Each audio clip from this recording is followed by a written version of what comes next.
ಮಹತೋಬಾರ ಶ್ರೀ ಸೋಮನಾಥೇಶ್ವರ ದೇವಸ್ಥಾನ ಇಟಲ 23ನೇ ತಾರೀಕಿನಿಂದ ಬ್ರಹ್ಮಕಲಶೋತ್ಸವ ಸಮಾರಂಭ ನಡೆಯಲಿಕ್ಕಿದೆ. ಹೊಸ ಪೀಳಿಗೆಯ ಆಡಳಿತ ಮಂಡಳಿಯವರು ಬಹಳ ಒಳ್ಳೆಯ ರೀತಿಯಲ್ಲಿ ಉತ್ಸಾಹದಿಂದ ಊರಿನ ಎಲ್ಲ ಜನರನ್ನು ವಿಶ್ವಾಸಕ್ಕೆ ತೆಗೆದುಕೊಂಡು ಇವತ್ತು ಆ ದೇವಸ್ಥಾನದ ಜೀರ್ಣೋದ್ಧಾರ ಮಾಡ್ತಾ ಇದ್ದಾರೆ. ದೇವಸ್ಥಾನದ ವಿಶೇಷತೆ ಅಂದರೆ ಅಲ್ಲಿ ಗಣಪತಿ ದೇವರಿಗೆ ಪರ್ವತದಿಂದ ಹರಿದು ಬರುವಂಥ ನೀರು 365 ದಿನ ಕೂಡ ಅಲ್ಲಿ ಗಣಪತಿ ದೇವರಿಗೆ ಜಲದ ಅಭಿಷೇಕ ಆಗುವುದೊಂದು ವಿಶೇಷ.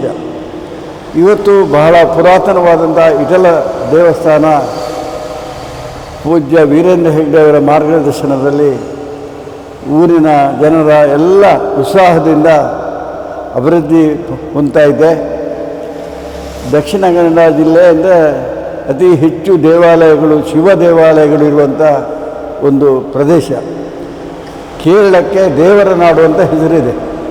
ಆದರೆ ಈ ಅವಿಭಾಜ್ಯ ದಕ್ಷಿಣ ಕನ್ನಡ ಜಿಲ್ಲೆಯಲ್ಲಿರುವಷ್ಟು ಸೋಮನಾಥ ದೇವಾಲಯಗಳು ಭಾರತದ ಯಾವುದೇ ಭಾಗದಲ್ಲಿ ಇರಲಿಕ್ಕೆ ಸಾಧ್ಯ ಇಲ್ಲ.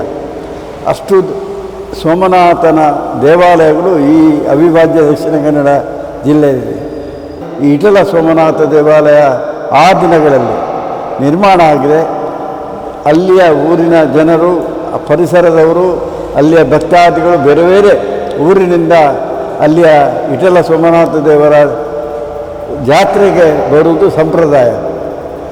ಇವತ್ತು ಊರಿನ ಜನ ಎಲ್ಲ ಇಟಲ ಸೋಮನಾಥ ದೇವರ ಭಕ್ತರು ಎಲ್ಲ ಭಾಳ ಸಂತೋಷದಿಂದ ಇದ್ದಾರೆ. ನಮ್ಮ ದೇವಾಲಯ ಜೀರ್ಣೋದ್ಧಾರ ಆಗಿದೆ.